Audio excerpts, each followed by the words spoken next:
এবার শিব চতুর্দশীর ব্রত আমার কিভাবে কেটেছিল সেটাই আজ তোমাদের সঙ্গে শেয়ার করব।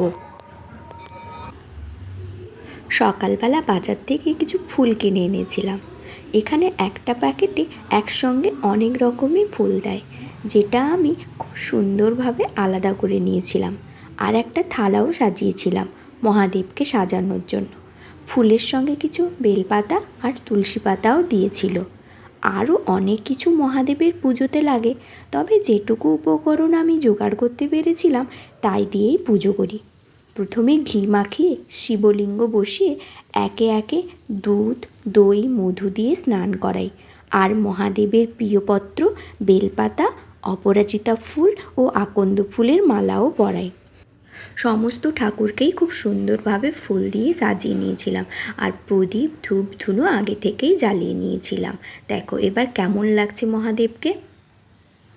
কিছুটা ফল কেটে প্রসাদের থালাও সাজাই, তবে মনে কিছুটা ভয় ছিল তরমুজটা লাল হবে কিনা। তবে দেখে কিন্তু মনটা খুব আনন্দ হয়ে গেছে, পুরো লাল।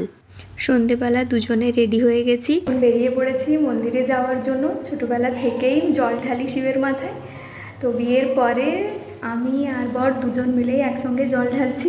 এবারেও তাই যাচ্ছি মন্দিরে। চলো তাহলে। দোকান থেকে একটা ডাবও কিনলাম।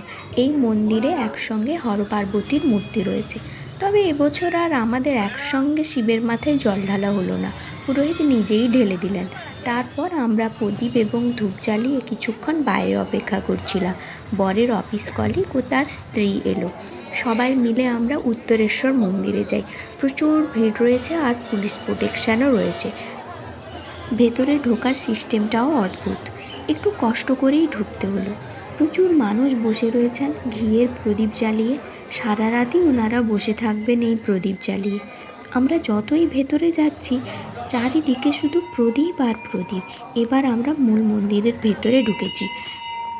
ভেতরে প্রণাম করে বাইরে বেরিয়ে আসি। হাজার হাজার মানুষের মনস্কামনায় প্রজ্বলিত প্রদীপগুলিকে জ্বলতে দেখে মনটা ভীষণ খুশি হয়ে গেছিল। তোমাদের চতুর্দশী কেমন কেটেছে অবশ্যই আমাকে কমেন্ট করে জানিও।